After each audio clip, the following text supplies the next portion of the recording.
I was at the July 13th rally in Butler County, Pennsylvania. My wife and I were 20 feet away from President Trump when an assassin almost took his life. You know, I have been shot at more times than I can count, led Americans during some of the biggest fights of the Afghan war. The courage of my troops never ceased to amaze me. Their courage inspired me to fight harder than I ever thought possible. But here's the thing. It doesn't matter how much training you have. You never actually know how you react under fire until that first bullet cracks by your head. I have seen men charge into the sound of machine gun fire. When that happens, I have also seen men hesitate. But leaders do not have the luxury of freezing. If you freeze, people die.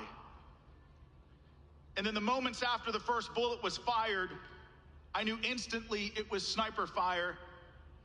And I watched President Trump grab his ear and fall to the ground. A second later, the Secret Service was on him, and I thought in that moment he was gone.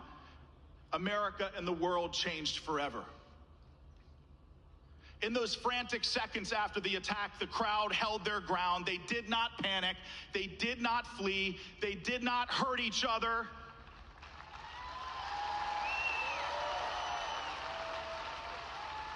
They stood resolute, desperate to see if Donald Trump was okay. And while they waited, they helped one another. They administered first aid to those who were wounded, fully knowing that they could be shot as well.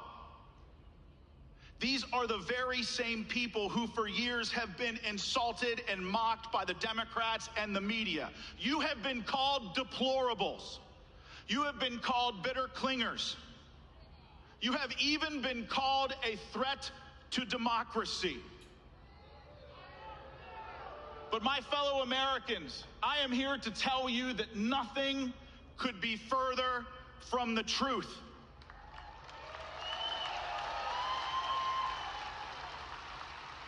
The people in the crowd that day and the people in the crowd here today are the best of America. You are what make this nation truly exceptional.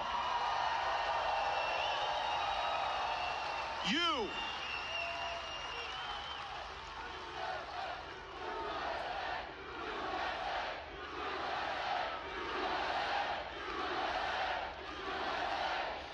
Just when people thought all hope was lost, they watched Donald Trump rise to his feet. And let me tell you something, when that happened, the patriots in that crowd went absolutely wild.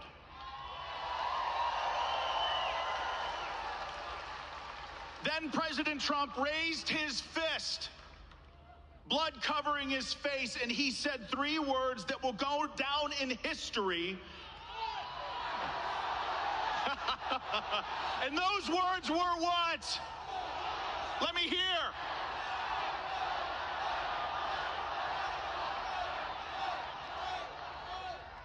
I have seen men react under fire many different ways, and on July 13th in Butler, I watched Donald Trump rise to the moment in a way that few people could.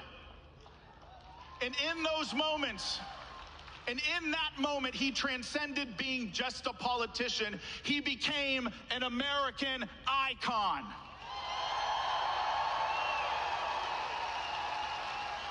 An American icon, a selfless leader who, rather than cowering in the moment, he stood tall for the people in that crowd to show them that he was okay. But not just that. He also gave us our marching orders. And those marching orders were fight, fight, fight.